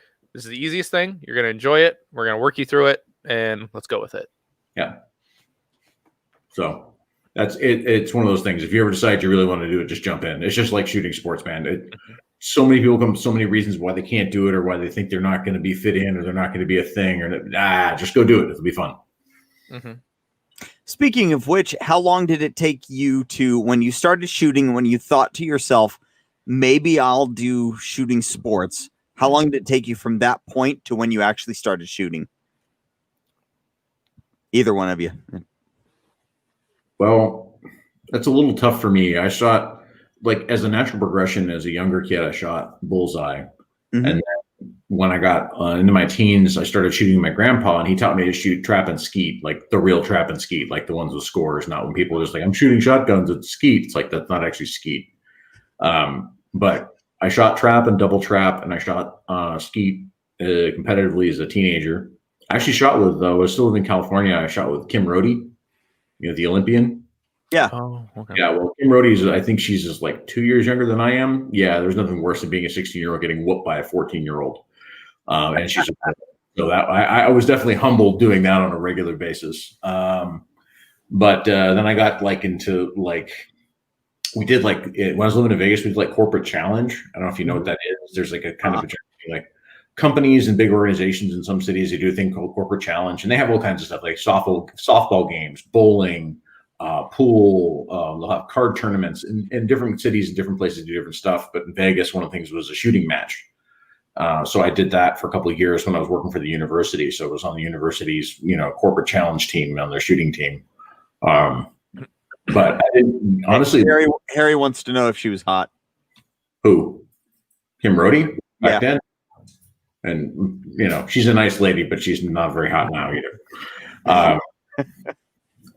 But as far as that, the thing was that I moved here to Texas, and I decided to carry, and I heard about this thing called IDPA, and I was like, well, it's probably good practice for carry or whatever.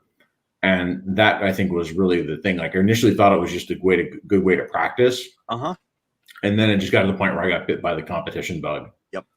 So I don't know. I guess I probably hemmed and hawed on it for the shooting stuff I do now, like the sports stuff I'm doing now.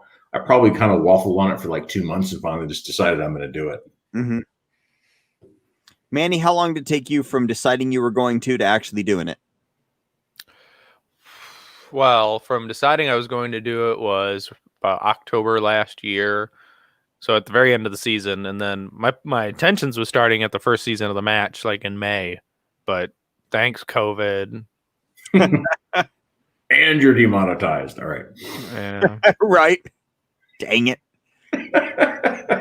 So Builder tried to talk me into going shooting competition for probably about a year before I finally just did it. And I went and I kind of did your thing where now we started straight off with USPSA, none of that IDPA crap, but I started off with the mentality of this will be good training. And I mean, it is like, if you want to find out how you shoot under pressure, go shoot a match. Mm-hmm. But yeah, it's at this point now, it's gone way past that. Like now it's not about the training part anymore. Now it's about like, I'm a relatively competitive person, but it's more like competitive with myself. Like I set a goal. I want to get to that. I want, it's yeah. And I have realistic goals, like I know that I'm never going to be a top 1 to 2 shooter at our club here. I know how good the guys are, and I know how much it would take me to get to shoot at that level. I got to be honest, man. I don't know. I used to say that, and I was like, if you had asked me 6 months ago, like, Brian, are you going to make GM and CO? I would have laughed at you and said, there's no way. I'm not going to put in that work. Mm-hmm. I'm never going to get there. Right now, I am one halfway decent classifier away from making Grandmaster. Dang. That's stupid. Like, and I've just been shooting. Like, it's not I've certainly been practicing more over this year because of the Rona, but it's one of those things like, so you say that now, I'm just saying, like, it may dawn on you one day that you're like, there's no way I'll be a top 1 or 2 shooter at my club. And then, you're walking home and you're kicking yourself for that really bad stage and you were second place in the overall. And people were saying stuff like, well, I wish I had as bad a stage as you. It'd have been better than my full performance. I hear that all the time, by the way. I bet you do. But it's one of those things like, you realize you're competing at a different level. Yeah. And, yeah. Just put in the time. Like I'm $5, man. Well, and that's the thing is I don't have the time to put in. That's why I know that I'm not going to be, at least no time in the near future. Like I just don't have the time to put in, if I'm not dealing with kids, I'm working. Yeah. Well, and I was honestly, like I did the shooting thing and I played and I was never really super serious about it. Mm-hmm. right up until about 2 years ago, I think. Really, really, and maybe 3 years ago, I guess now. But I started in 2012, and it wasn't until like late 2017 that like anything really came of it. I was just a B class guy hanging out, having a good time, shooting the matches, giggling along. But at some point, it was like, yeah, at some point, your boys are going to get old enough that it's not going to be as much of an issue for you to get to the That's range true. of practice, and eventually you're going to get there. So don't say never, man. Like I got $5. Manny made C class. I got $5. In the next 5 years, I will not be a top 1 to 2 shooter at my club. There we go. But yeah. All right. So related to all that again. So what are your shooting goals for 2021? This is a question from Manny. So he says, any classes that you want to take, any projects, new guns that you're looking at, all of that good stuff. That wasn't my question. Oh, that was your question? Okay. Well, good job. So, Manny, since you didn't write that, Manny, we'll let you go first. What are you shooting for 2021? What were the other parts after that? I don't have the show notes up anymore. So, what are there any classes that you want to take, projects that you're working on, new guns that you're getting or want to get? And I'm guessing things like where you want to be as far as classification goes, that kind of stuff, Reds? Anything like that, like, and it doesn't matter. It doesn't have to be competition. Just like, what are you looking forward to for next year? Like, what are you gonna? Cool, I'm gonna build was it 6.5 Brendel? Yeah, you're gonna go out and pick something off with it. Cool. That's a goal. Like, I'm just curious. Well, okay. 2021 is I'm taking another Tim Herron class. My goal is if I can get some primers from my one guy I know who scored a hell of a deal on some primers from a guy who got out of reloading. He's got a crap ton laying around. I'm hoping to see if I can get Steve Anderson up here at this new club I'm going to join. If I can host him, I think people would be interested in it. So if I can get Anderson up here, take another Tim class. I want to shoot the section match, the area match, and there's another major match in the summertime up here in Michigan. It's called Ryan's Rock. Yeah, dude, that's actually a really well-known match. Yeah, and a bunch of the open guys from Michigan, Ohio, they all shoot that match, and I've been chit-chatting with them, so I'm going to do that one if I can. But goal is middle A class by the end of 2021. If not past that, I can see with the time I have, I can get there. I just have to get everything going. Unlike work, I don't have kids on a day-to-day basis. I have some free time. No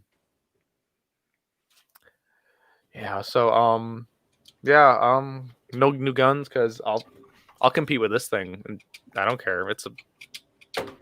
I'll use what I got. I think you just broke the rule. It's all right. It'll come down off the main channel anyway. So yeah, it is. All right. Ooh, is that Saturday? Is that what happened on Saturday? Project Fat Boy's going out on Saturday. Nice. And he's not talking about the gun, bro. I did my weightlifting before this, like before we had the live chat. Like, this thing hurts to pick up right now. Yeah. How much does that thing weigh now? It's empty magazine. It's 55 and an 1/8 ounce. Dang. So it's just over 3 pounds. If it's got a full magazine, it's 4 pounds. That is insane. It's a fat bag. And the thing is, there's no room to go. Yeah. Oh. So what do you have coming up next year, Ed? Well, I've got 3 things I want to do. One of them I may accomplish actually prior to 21 because it's really easy and really close. I may just go ahead and knock out and make GM. To be fair, I'm going to be a paper GM, and that's not like a knock on myself. Like, I know where I landed. I was mid pack of the M class guys at Nats. Like, there it is. I was at Nationals. I was in the middle of the M class guys. So I'm a solid M class shooter, no doubt. I'm not a GM class shooter. So the first thing would be just to knock out the classification, and then I don't worry about my classifiers, and I'm just shooting the matches to shoot the matches. So it's weird. It actually kind of takes pressure off mentally. So once you hit GM, are you a GM? Like, you don't have to worry about maintaining that or falling back? That's true of any division. So if you're B class in USPSA, you can't roll back to C class. Gotcha. Okay. Yeah, once you make a class, that's it. Yeah. So you stop caring about class. I mean, unless you're trying to be one of those guys that makes 100% whatever, but I don't really care about that. Yeah. So well, the only way to go back. The only way to go back in classification is actually request it. You have to request it, and there has to be a really good reason, and your MD has to agree and all this. Most of the time, it's because there's some sort of permanent physical disability. That's generally here that has to be. Because my name is Tony Cowden.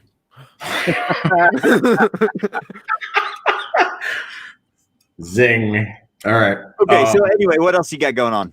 So I'm going to. I'm planning on top 25 in CO at Nats next year for USPSA. I shot with a couple of guys that were at that level. It's not that far away from where I'm shooting right now. Like legitimately, I can walk. A couple of months of training will put me at that level, and I think I can definitely hit that or better. But I'm going to set the goal at 25, and anything past that is gravy. The other thing I'm going to do is I'm going to shoot 1 or 2 IDPA matches, and I'm not going to shoot it in carry optics because in IDPA you have to collect match points in order to shoot nationals, and so I'm going to try to shoot IDPA nationals, and I'm going to go to IDPA nationals in carry optics, and I'm classified as an expert. Which IDPA, it's marksman, sharpshooter, expert, master. And equivalently, an expert is like a middle to high level B class, and master is anywhere from very high B class to A class and above. So they've got me classified way below my skill level. My IDPA system is broken. So I'm going to be a dick. I'm going to pull Luigi Lee, and then I'm going to go to nationals and an expert. I'm going to try to like step on the heels of guys like BJ Norris and Mike Seeklander. I have not seen much from BJ Norris since COVID. He's around. He's still doing. He's lost more weight. He looks amazing. Didn't he shave too? Yes, I saw him shaved. You almost don't recognize him without a beard. I'm so used to seeing him with a beard. Was he at Nats? Oh, well, he might have been a race gun Nats. He wasn't at factory Nats. I'll have to look up the scores. But isn't IDPA at Talladega next year as well? I don't know. I think they were supposed to do it in Colorado. I think they're supposed to do it at that there's some new range in Colorado everybody's raving about. It's like I think it's near Colorado Springs. I don't know. Anyway, there's someone up there. But I just want to go to be a dick and go dunk on people. I kind of want Nats to be up in Illinois where it used to be. Mike Seeklander was talking about it the other day. At Passa? Yeah. Well, it's close to me. That's why I care. I mean, I get that, but like and actually, I'll tell you, at work you'll find this funny. Passa's right near the border of Indiana and Illinois. Okay. And what usually most people would do is they'd stay in Indiana and they drive in for the match and drive back out of Illinois because nobody wanted to be in Illinois with their guns. That totally makes sense. I mean, 90% of the guns that are going there are illegal in the state. Mm-hmm. Yeah. Yep. Oh, somebody says they have a really serious question. Okay. Solitech, go for it. And while you're writing your really serious question, I'm going to go ahead and tell you guys what my goals are for next year, or for what I got going on next year. So the 6.5 build should be done this year. That should not be going into next year, but it does kind of emphasize something that we're going to be kind of spreading into next year. We'll be getting into long guns over this winter and into next year. We've got a 750-yard range relatively close to us, and I just became an affiliate for Primary Arms. So we are going to be taking scopes up to the 750-yard range. We're going to be comparing scopes. I've got a Primary Arms 4-14 and a 3-18. We're going to be comparing those two to see what the two different optics lengths really give you at 750 yards and in. So I've got that going on. We've got let's see what else we have going on. Lots of affiliate stuff is coming in, is kind of happening right now for us. We just got on with American Outdoors. So I've got in particular the first company that kind of grabbed us is I can't remember the name of them now. It's Locked Back. No. Perkins appreciates the shout out. You what? One of my training partners, Brian Perkins, his group is called Locked Back. It's on Red's jersey, actually, too. It is. I noticed that the other day watching your match footage. I'm like, that's you like that company. Mm-hmm. Whose name is on the back of the what? My training partner, Brian Perkins, he's got a group. You can go to lockedback.com. He does a bunch of training stuff.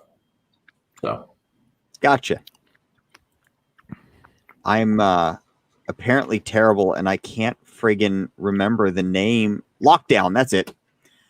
So it's Lockdown. It's a safe company with American Outdoors brands, and they're sending me it's a little device that's used to, you put it in your safe and it can track who enters the safe. It can track what the humidity and temperature are in your safe and a bunch of other crap. So, yeah, right, super nice.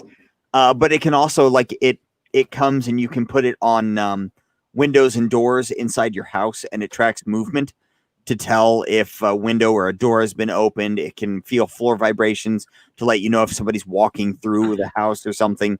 It's a nifty little thing. I don't have it yet, so in theory, it's nifty. But anyway, as far as classes goes, we have a really good training range by us. It's called Briggs Core Dynamics. It's up in Fowler, Indiana, and it's run by a former military guy. I don't remember what branch he's in, but do you guys, well, so they do defensive pistol shooting. It is not a competitive pistol shooting place, but as far as like training stuff goes, at this point in my progression, I lean more on the defensive pistol and rifle usage, mostly because those are, to me, that's where like it's really going to matter. Like USPSA is fun for me, and I want to do better at it. But I need to get good at the other stuff. So that's where I'm kind of focusing with classes and stuff. So I want to take a pistol class up there, and I want to take a rifle or carbine class. In addition to that, next year we actually want to try to do a 3-gun course at some point through the year, like really bad. Builder and I have been talking about this for about 1.5 2 years now, about wanting to do a 3-gun course. We just got that Rock Island shotgun in, so we're going to be prepping that thing up to go and take shoot a 3-gun course. Are you going to shoot open? Yeah. I'll call Jerry, and we'll get you squatted with Jerry, and he'll show you everything. Yeah, Jerry doesn't shoot here. No, we're gonna ship you somewhere where you'll shoot with Jerry. No, oh no, my wife will kill me. All expenses paid by YouTube. Oh no, it's not money. Oh no, the kids are going with you. It's a whole family vacation. Whoa, whoa. But we're gonna send you to Memorial 3-gun, right? As far as new guns, this is gonna sound really bad. Like I am let down with the current market and where it is and the new products that are coming out. I do plan on getting a Shadow 2 optics ready. I want one. I wanted a Shadow 2 before I got the Legion, and now I'm kind of at the point where like I can actually realistically think about getting one of those. So I'm going to get a Shadow 2 optics ready. But other than that, and the dagger, the PSA dagger. That gun doesn't exist. No one will ever get one. We're not sure if it's ever going to come out, but like, because it's supposedly released, but nobody I know got one. Reds, did you try to pick up one of those when they were released? Okay, I know Dave did, Harrison did, Mike from Lynx I think did. Like there were like 6 or 7 people that I personally know that looked at picking up one of those pistols when it got released. Yeah, nobody got one. Now, at the same time, there was when the Arrow anodized green sets came out, they'd only made a couple hundred of those, and there was a Facebook page with like 15,000 people that were looking at getting them, and both myself and my buddy who were trying to get them here locally, both of us got one. Wow.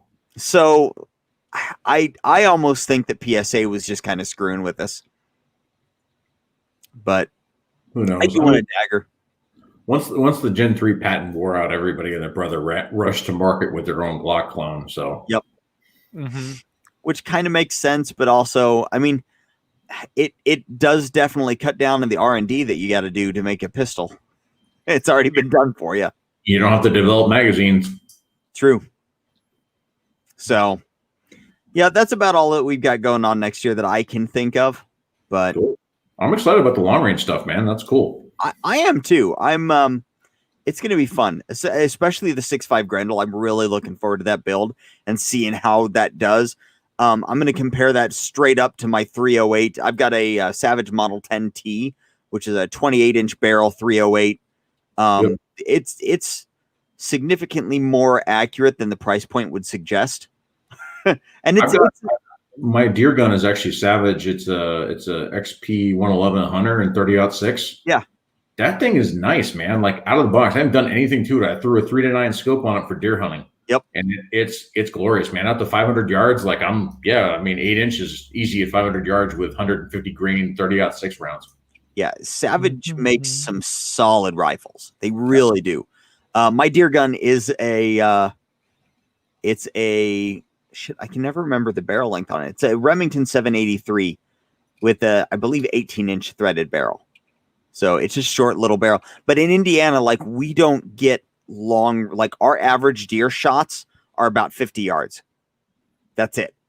I would say any of the deer I've ever taken in Texas has been 100 yards or in. And yeah. A lot of them, I mean, honestly, if you're on private property, that's another thing too. Like you guys are talking about like having us go into your blinds and be real quiet and wait a minute early in the morning. Like here we allow deer feeding if it's private property. So everybody's got feeders and everything like that. But here's the thing, like the deer, that's what I was saying, come down and shoot because you're like the deer population is really low in Indiana. It's not low here. Yeah. The deer be humping here. Because people keep feeding the damn things. We're allowed to feed here in Michigan, I do believe. Which isn't too bad. But where we were hunting. Yep. Say again. I was just say we're allowed as long as it's private property. You can't feed. You can't feed or leave baiting or anything on public property. Yes, so correct. Private property here. Not like you guys do down there, because you guys have BLM stuff down there, don't you? In Texas, no. You don't. You guys don't have much land management stuff. There's very little public land actually in Texas. If you go look, there's very little BLM owned land. Now, if you were in Nevada, most of the state is BLM owned. Right. I know that's crazy out there. Nevada, Utah. Yeah, those are just, I mean, it's something like 90% of the property out there is BLM owned. Yep. But it sounds like Texas is like Indiana. It's almost all private owned, except with maybe a couple of state parks and stuff. Yep. And the state park regulations on hunting are so nasty. Like most of us don't even bother. They're not bad here, but the reality is that the deer know better than to hang out there. So, like, it comes to time deer season, they're just not there. Yeah. Any other time of the year, there's deer everywhere. Deer season, poof, they vaporize. Deers are smarter than you think. All right. Really quick before we get off of here, and we are going to get off of here really soon. Silotech did finally post his question. He says his name is Frank Jr. He wants to also name his newborn son Frank Jr. Or Frank. Does that make him Frank Jr. Jr.? No, it makes him Frank the Third. That's not nearly as fun. I'm going to say name your son Frank Jr. Like his first name is like Frank Jr. And then name his middle name Jr. That way his name is legally Frank Jr. Wow. That's where I would go with that. And his nickname will be Little Frankie, even though he's not Italian, maybe. I don't know. Little Frankie. I thought he was going to go with like a Punisher backstory here about how his name was Frank and his kids died or something like that. But nope, didn't go that way. All right. Well, with that being said, let's go ahead and shut it down for the night. The live chat is starting to die out. I'm starting to die out because I'm getting a little bit tired. And the night is getting it's starting to go by very slowly now. So, Reds, where can they find you? You can find me here on YouTube at I'm going to point to Red's thing. There at Reds dot. There it is. You can also find me on Instagram at Reds dot, just like that. Reds_dot. I do have a Nationals video up, and I've got my vlog from Nationals, so come check that out. I've also got some cool stuff from Nationals posted on my Instagram, so come by, say hi. Awesome. Manny, where can they find you? They could also find me right here on YouTube as Manny Things and on Instagram as Manny Things. One video a week. I still got to record this week's episode, but anyway, one video a week about shooting, whatever I feel like. I don't even know what this week's video will be about. I'll have to figure it out, but check it out. I'm trying to get to 50 subs right now because I suck. And then the goal is to 100 subs and so on and so forth. But if you guys like the content, like, comment, subscribe, share it with your buddies, ring the notification bell. You know the drill. Come find me. I'm here. To be fair, you've got 50 subs and you've been at this for how long? I've had my channel for over a year now. How long have you been posting videos on a regular basis, though? 6 months. I was going to say it's been like 6 or 8 months. So no, you're not doing bad. The first 100 subs is the hardest. The worst part is I keep losing. I lost a sub yesterday, and I was about through my phone when I looked at TubeBuddy. Stop watching that. Don't watch your subs, bro. Don't do it. It honestly, it's almost. So when I was bordering on the 10,000, like I got to like 9,998, and then I lost like 3 subs, and I was like, "What the frack?" I gained a sub. Now I'm back to 48. 2 to go. You got to remember too, on YouTube, they treat gun channels like crap, and they'll just pull our subs randomly.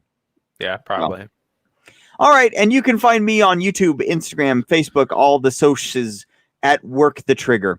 Thanks again, everybody in the chat, for coming on and hanging out. And are you tickling me? Maybe. Oh wait. Very doughboy. All right, guys, and we'll see you here in 2 weeks. Catch you later.